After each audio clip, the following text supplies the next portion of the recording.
Clara nem desconfiava. Aquele gesto simples, de dividir o almoço e entregar o pouco dinheiro que guardava com tanto sacrifício, não era para um homem que tinha perdido tudo.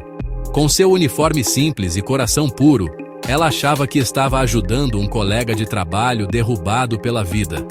Um homem chamado Ricardo, cujo silêncio e olhar perdido gritavam fracasso. Mal sabia ela que aquele homem não era um consultor falido, mas o dono de todo o império ao seu redor.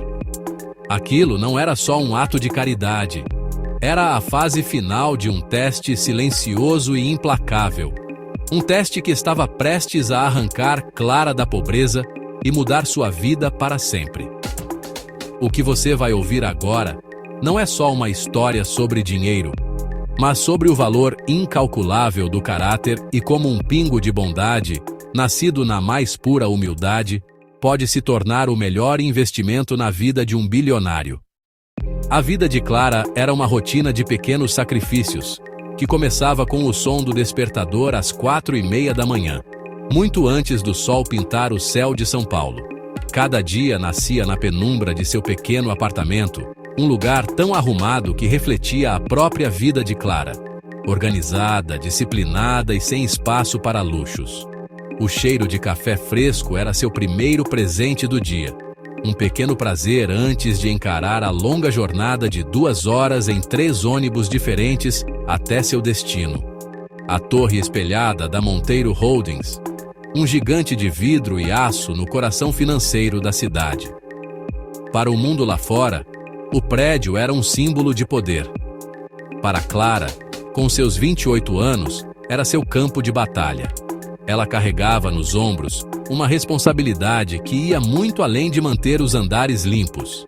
Ela era o pilar do sonho de outra pessoa. Seu irmão mais novo, Lucas, um jovem brilhante, cursava o 2º ano de engenharia, mas os custos com livros, transporte e materiais eram um fardo pesado que o salário suado de Clara mal conseguia carregar. Cada corredor polido, cada banheiro brilhando, era uma linha que ela escrevia no futuro do irmão. Era esse pensamento que transformava cansaço em determinação. Seu trabalho na Monteiro Holdings era um mundo de contrastes.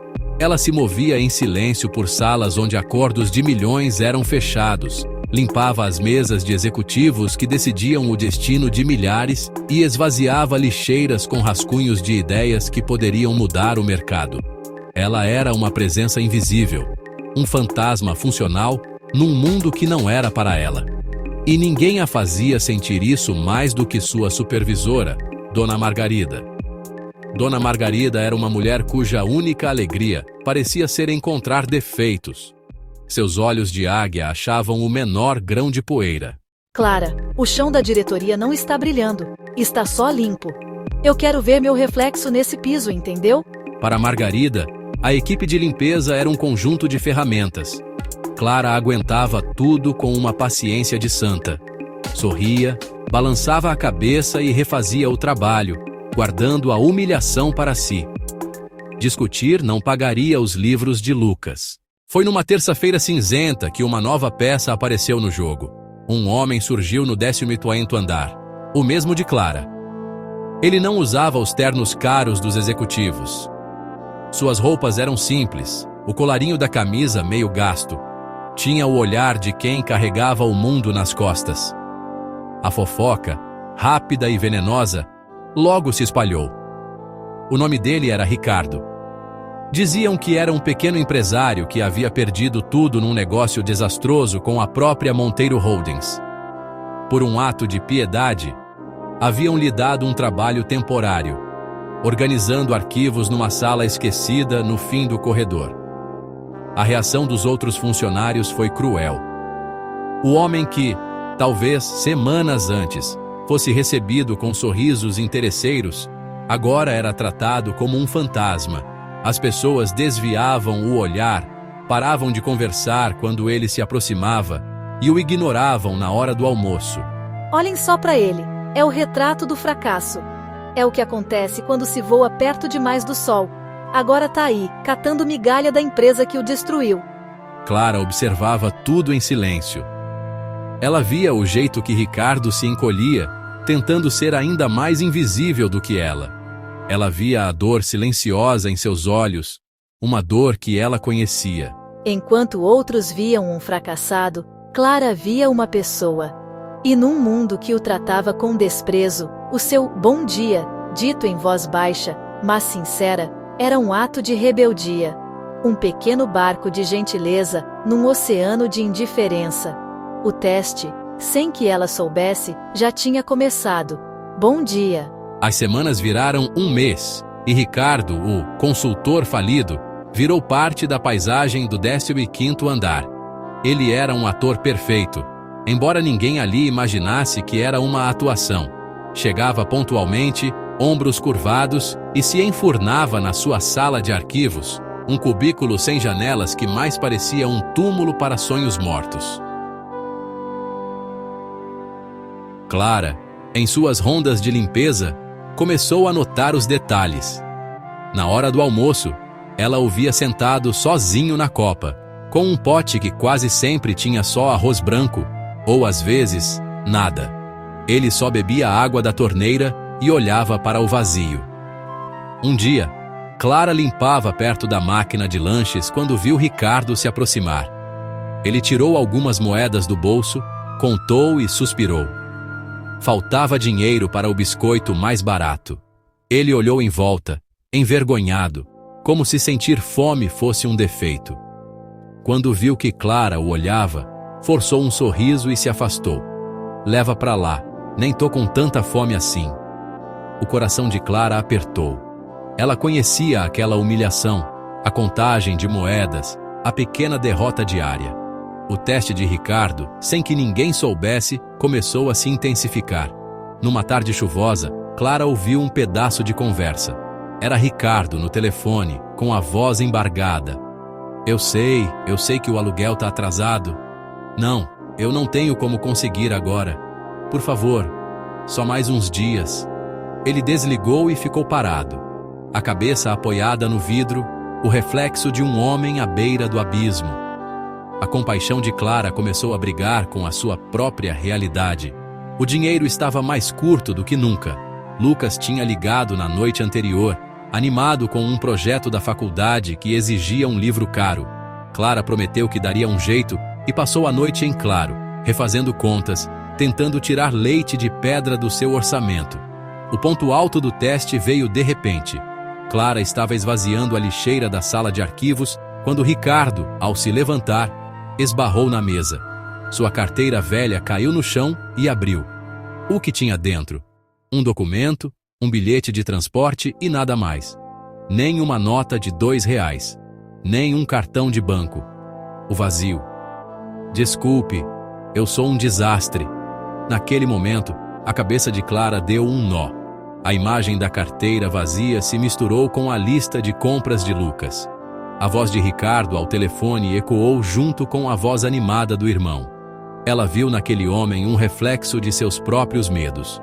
O medo de cair e não ter ninguém para estender a mão. Ajudá-lo significaria sacrificar a necessidade do irmão. Significaria mais uma semana de pão com manteiga. Mas não ajudá-lo seria trair quem ela era. E esse preço Clara não estava disposta a pagar. A decisão de Clara não veio com alarde, mas com pequenos gestos. No dia seguinte ao da carteira, ela acordou ainda mais cedo. Preparou café a mais e comprou um pão na chapa. Chegando no 15º andar antes de todo mundo, foi até a sala de arquivos. Deixou a garrafa térmica e o pão sobre a mesa de Ricardo com um bilhetinho. Para dar um pouco de energia. Tenha um bom dia. Sem assinatura. Quando Ricardo chegou e viu aquilo, ele parou. Olhou o corredor. Ninguém. Ele pegou o bilhete e leu várias vezes. Pela primeira vez em semanas, sua máscara de tristeza rachou, dando lugar à surpresa. Alguém o tinha notado. Alguém se importava. Clara, de longe, fingindo limpar uma janela, sentiu um calor no peito ao vê-lo comer.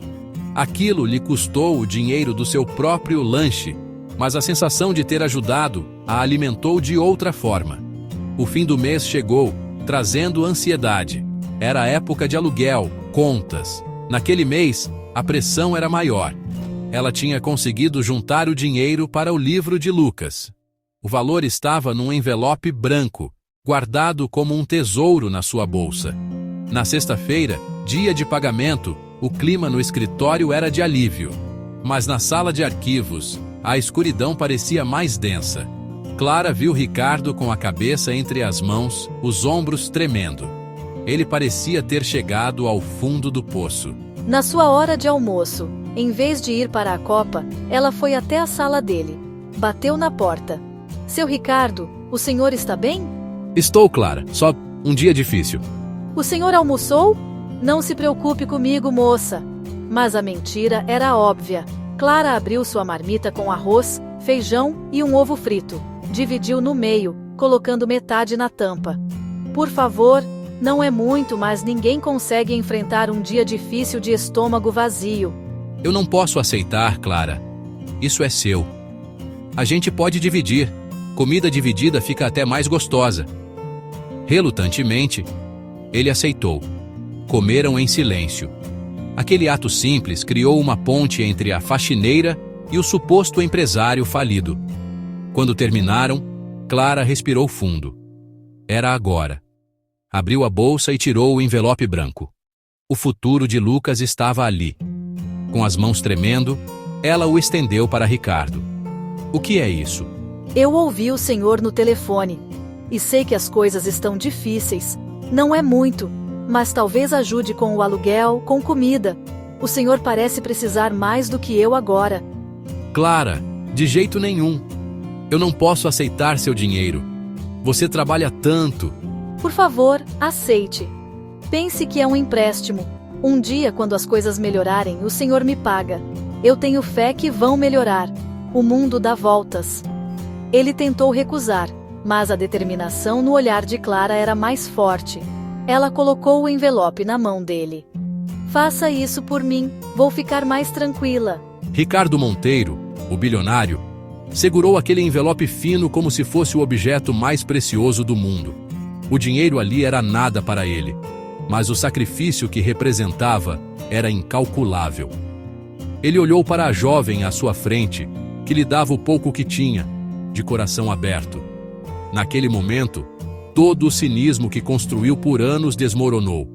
Uma emoção real, algo que ele não sentia há muito tempo, tomou conta dele. O teste estava completo, e o resultado era mais extraordinário do que ele jamais imaginou. Segunda-feira chegou e Ricardo não apareceu. A sala de arquivos ficou vazia.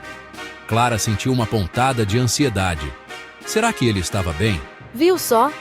Seu protegido sumiu. É sempre assim. Aposto que pegou seu dinheirinho e foi embora. Você, com esse coração mole, nasceu para ser enganada. As palavras doeram. Por um segundo, Clara temeu que ela estivesse certa. A imagem do rosto decepcionado de Lucas passou por sua mente, mas então ela respirou fundo. Lembrou do olhar de Ricardo. Não, ela não se arrependia. Tinha feito o que era certo. Continuou seu trabalho, a mente pesada, mas a consciência tranquila. Por volta das 11, o telefone tocou. Era uma chamada da presidência. Clara, a secretária do Dr. Monteiro, pediu para você subir até a presidência. Agora, o sangue de Clara gelou. A presidência, o último andar, o Olimpo. Ninguém do seu nível ia lá, a não ser para ser demitido. O pânico tomou conta. Enquanto andava até o elevador privativo, sentiu todos os olhares sobre ela. O sorriso vitorioso de Dona Margarida foi a última coisa que viu antes das portas se fecharem. A viagem até o 15º andar pareceu uma eternidade. Quando as portas se abriram, ela estava em outro mundo. Chão de mármore, paredes de madeira nobre, obras de arte caríssimas. O Dr. Monteiro está à sua espera. O escritório era gigantesco, com uma parede inteira de vidro com vista para toda São Paulo. A vista de um rei. Sentado atrás de uma mesa de mogno, estava um homem. Ele se levantou e o coração de Clara parou. Não era o Ricardo desleixado que ela conhecia. Este homem era alto, imponente, Vestia um terno azul marinho feito sob medida que gritava poder. O cabelo penteado, o rosto calmo. Mas os olhos eram os mesmos. Clara, por favor, entre. Sente-se. Sim, senhor Ricardo? Acho que lhe devo uma explicação e um pedido de desculpas. Por favor. Mecanicamente, Clara se sentou na beirada da cadeira. Meu nome completo é Ricardo Monteiro. Eu sou o CEO e fundador da Monteiro Holdings. O silêncio era total. Clara apenas o encarava, a boca entreaberta. O que você viu nas últimas semanas, Clara, foi uma encenação, uma mentira. E por isso peço desculpas. Eu cheguei a um ponto da vida em que estava cercado de gente interesseira. Sinceridade virou artigo de luxo. Sabe, parece coisa de filme, o bilionário que se disfarça para testar as pessoas. Eu mesmo achava um drama, mas a verdade é que precisei criar uma situação extrema para encontrar alguém de verdade. Eu estou prestes a lançar o maior projeto da minha vida, uma fundação, a Fundação Fênix. O objetivo é ajudar pessoas a se reerguerem, a terem uma segunda chance. Mas para dirigir isso, eu não queria um executivo com um currículo perfeito.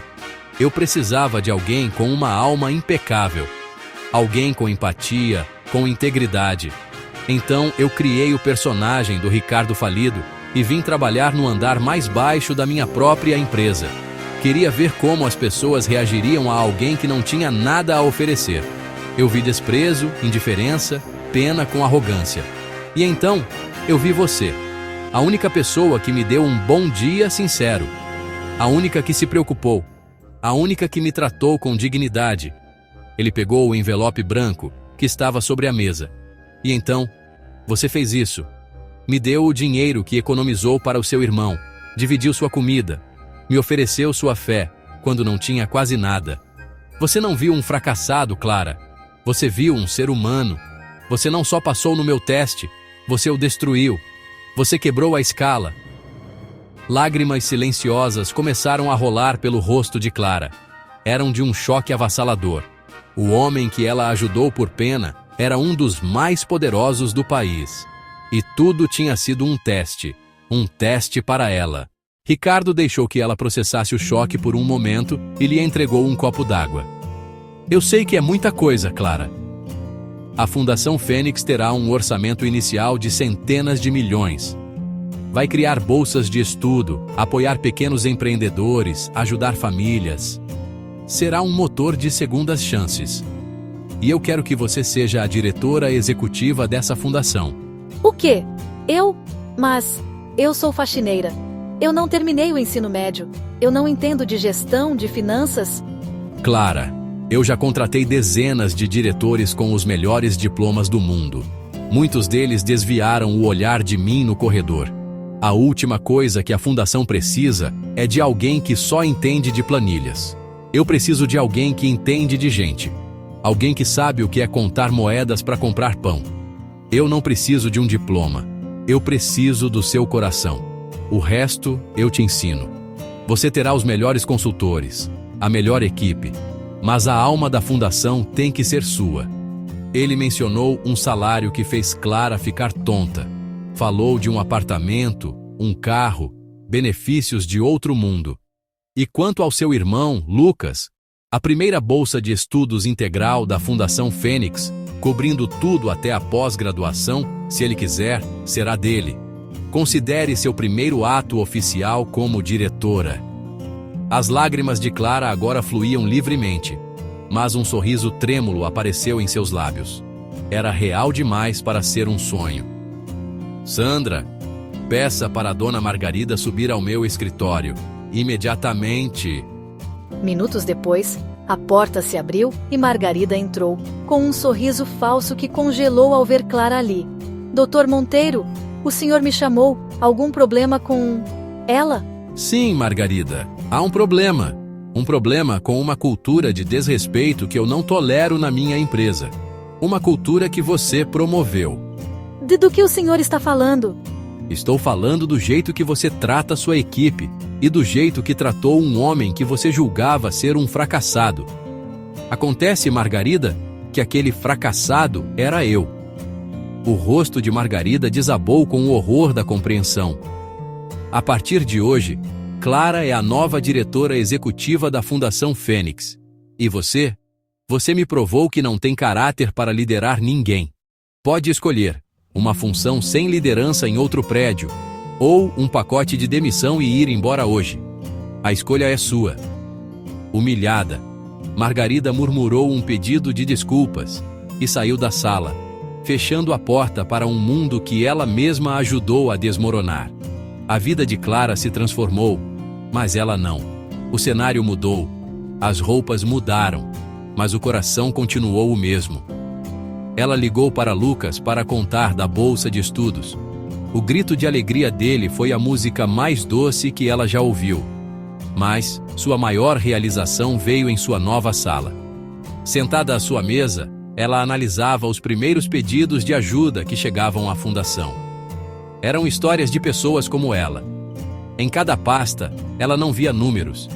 Via o rosto de Ricardo na sala de arquivos. Via a si mesma contando moedas. Via a luta diária de milhões.